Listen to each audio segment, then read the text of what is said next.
అందరికీ నమస్కారం. నేను రమ. ఈ రోజు మనతో ఉన్నారు ప్రముఖ ఆధ్యాత్మికవేత్త, జ్యోతిష పండితులు, దత్తాత్రేయ గణపతి ఉపాసకులు మరియు అమ్మవారి సేవకులు బ్రహ్మశ్రీ మురళీధర్ శర్మ గురు గారు ఉన్నారు. జూలై నెలలో ద్వాదశ రాశుల వారందరికీ ఏ విధంగా ఉంటుంది, ఎటువంటి జాగ్రత్తలు తీసుకోవాలనేది గురుగారితో మాట్లాడి తెలుసుకుందాం. నమస్తే గురుగారు. మహాదేవ శ్రీమాత్రే నమః. గురుగారు, జూలై నెలలో ద్వాదశ రాశుల వారందరికీ కూడా ఏ విధంగా ఉంటుంది, ఎటువంటి జాగ్రత్తలు తీసుకోవాలనేది తెలియజేయండి. ముందుగా ఈ నెల గ్రహస్థితి ఏ విధంగా ఉంది గురుగారు? తప్పకుండా అమ్మా. అందరిలాగా అందరి లెక్క అనేటువంటిది ఉండదు. నేను ఒకటే చెప్తున్నాను, నన్ను కలవక ముందు నన్ను కలిసిన తర్వాత అనేటువంటిది ఇది ఒక బ్రాండ్. అది నన్ను కలవాలి అంటే వాళ్ళ అదృష్టవంతులై ఉండాలి. అది ఖచ్చితంగా నేను చెప్తున్నాను. ఎందుకంటే ఏదో బాగా లేనిది బాగుంది అని చెప్పడం, బాగున్నది బాగా లేనిది అని చెప్పడం నాకు అనవసరము. సో వాస్తవానికి దగ్గరగా చెప్తాను అంతే. సో నిన్న కూడా డైరెక్ట్ అపాయింట్మెంట్ ఆయన తను వచ్చి తను ఎంత షాక్ అయిందంటే తన జీవితంలో జరిగినటువంటి సంఘటనతో సహా తనకు పోలీస్ కేసు అయినటువంటి విషయం కానీ, తనకు జరుగుతున్నటువంటి సిచ్యువేషన్ కానీ, గత కొన్ని రోజుల నుంచి ఏ విధంగా ఉందనేటువంటి విషయం కానీ ప్రతిదీ పిన్ టు పిన్ ఆయన చెప్పకముందే నేను చెప్పే వరకు ఆయన పూర్తి షాక్ అయిపోయాడు ఆయన. సో మన దగ్గరకు వచ్చే అపాయింట్మెంట్స్ అందరూ అలానే అంతే 100%. అది వారు అదృష్టవంతులు. అంతే. నన్ను కలవక ముందు నన్ను కలిసిన తర్వాత అనేటువంటిది వట్టి విషయం కాదు. సో 2026 జూలై నెల అంటే మొదటి ఆంగ్ల సంవత్సరంలో 6 నెలలు పూర్తయిపోయినవి. మరి ఆంగ్ల సంవత్సరానికి సంబంధించి మిగిలినటువంటి 6 నెలలు ఉన్నవి. ఇందులో July, August, September, October, November, December ఈ 6 నెలలు కూడా కంప్లీట్ గా కూడా మనకు రాహు పరిపాలించేటువంటి పరిస్థితి, గురువు పరిపాలించేటువంటి పరిస్థితి.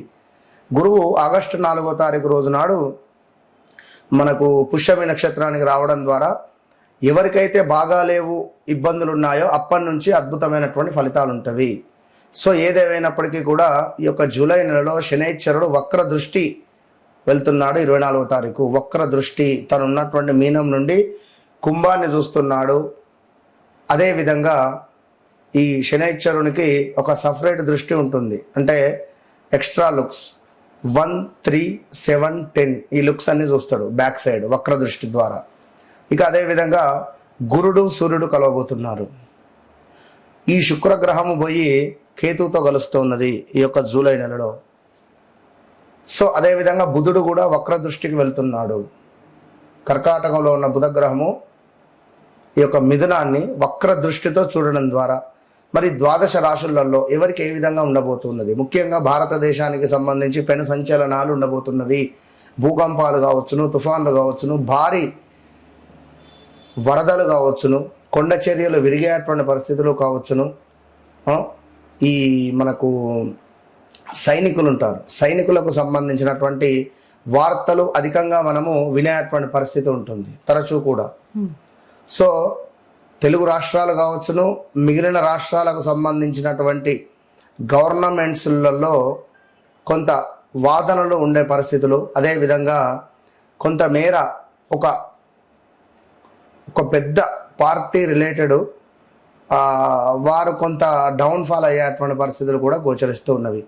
ఇక సినీ ఇండస్ట్రీలో చూసుకున్నట్టయితే రాబోయే 6 నెలలలో పెను సంచలనాలు అంటే మరీ ముఖ్యంగా ఒక పేరు ప్రఖ్యాతలు ఉన్నటువంటి ఒక డైరెక్టర్ ఇంట్లో ఒక విషాదం కావచ్చును, అదేవిధంగా ఒక మంచి ఇండస్ట్రీలో ఇప్పుడిప్పుడు వచ్చినటువంటి ఒక హీరోయిన్కు కొంత పర్సనల్ విషయాలు కొన్ని బయటికి వచ్చేటువంటి పరిస్థితులు కావచ్చును.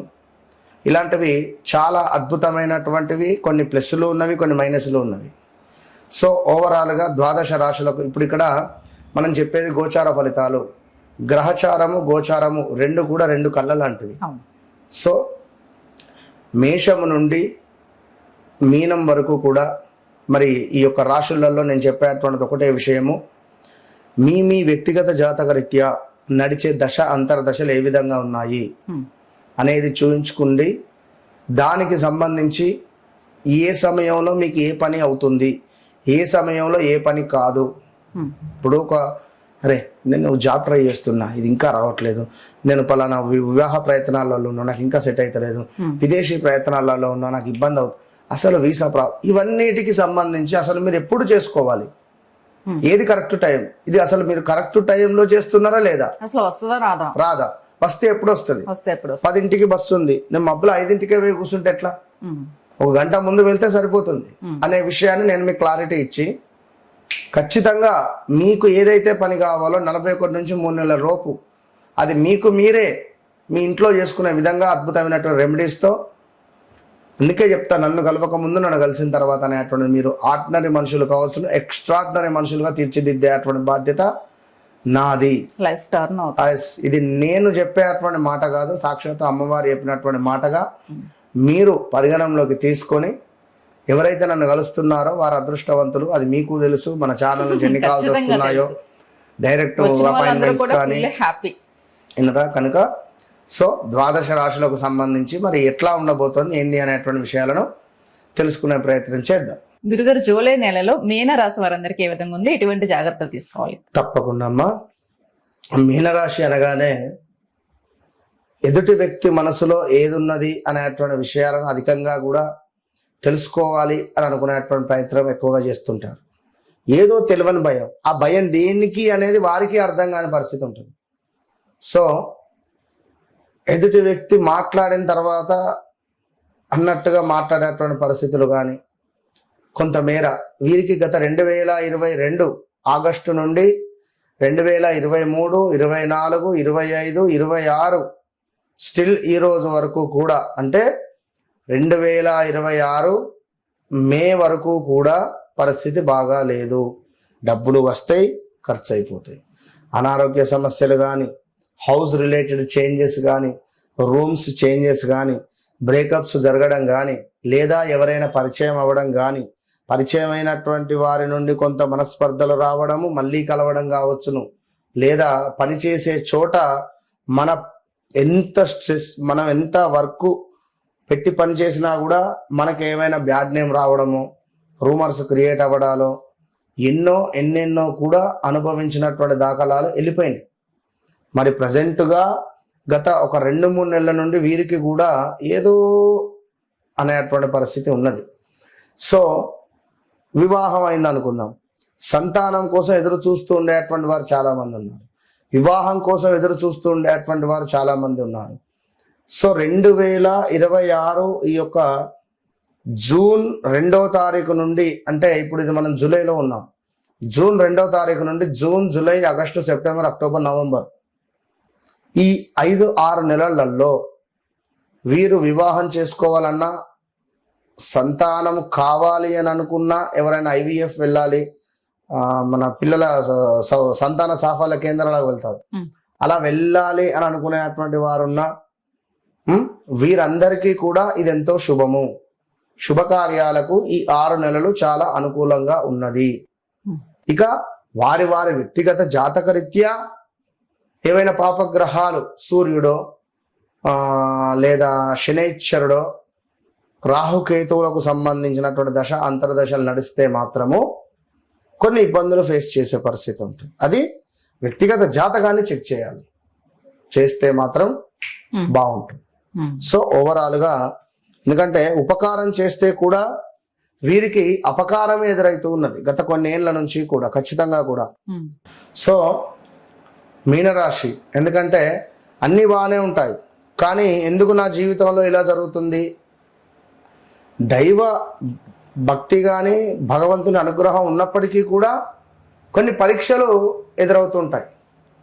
సో ఇట్టి తరుణంలో తప్పకుండా కూడా వ్యక్తిగత జాతకాలను చెక్ చేసుకోవాల్సిందిగా నా యొక్క మాట. సో జీవితంలో ఒక పెద్ద మార్పులకు శ్రీకారం అని చెప్పుకోవచ్చును. రాబోయే రోజులలో వ్యక్తిత్వ వికాసం కావచ్చును, అదేవిధంగా కర్మ ఫలితాలు ఏవైతే ఉన్నాయో ప్రత్యక్షంగా కూడా అనుభవించేటువంటి కాలం. మనం మంచి చేస్తే మంచి, చెడు చేస్తే చెడు అనేది గమనించుకోవాలి. సంతాన, విద్య, ప్రేమ వ్యవహారాలలో అనుకూలంగా ఉందని చెప్పుకోవచ్చును. పెట్టుబడులలో కొంత వివేకంతో ముందుకు వెళ్ళాలి. తొందరపడి డబ్బులు ఇన్వెస్ట్మెంట్ చేస్తే మాత్రం లాస్ అయ్యే పరిస్థితి ఉంటుంది.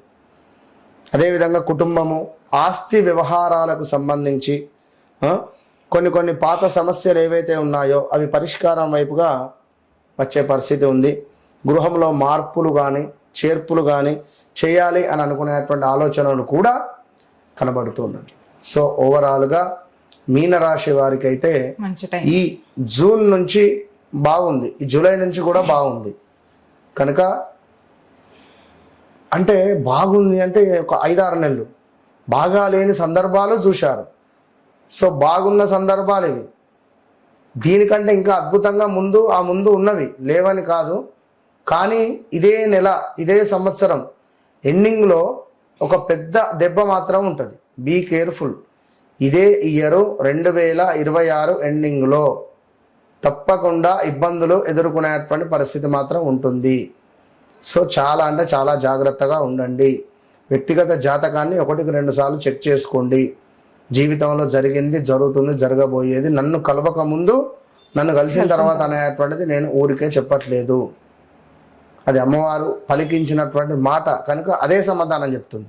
అంత ఈజీ మాట కాదు అది. అవును. కనుక అది పరిస్థితి. వీళ్ళకి పరిహారం ఏదైనా చెప్పండి. పరిహారం అంటే సముద్రము తీరాలలో ఉన్న దేవాలయ దర్శనాలు, నదీ తీరంలో ఉండేటువంటి వద్ద స్నానాది కార్యక్రమాలు చేసి అక్కడ దర్శనాలు ఎక్కువగా చేసుకోవడం ద్వారా మనీ ఫ్లోటింగ్ ఉంటుంది. డబ్బు అనేటువంటిది రాబడి ఉంటుంది.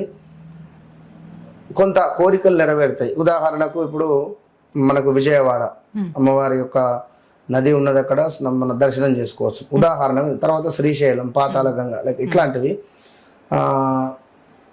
ఇలా ఏమైనా సముద్రము ఉదాహరణకు మనకు గోకర్ణ క్షేత్రం కావచ్చును, లేదా ఇలా ఇంకా ఏదైనా పర్వాలేదు. ఓకే ఓకే గురుగారు, నమస్తే.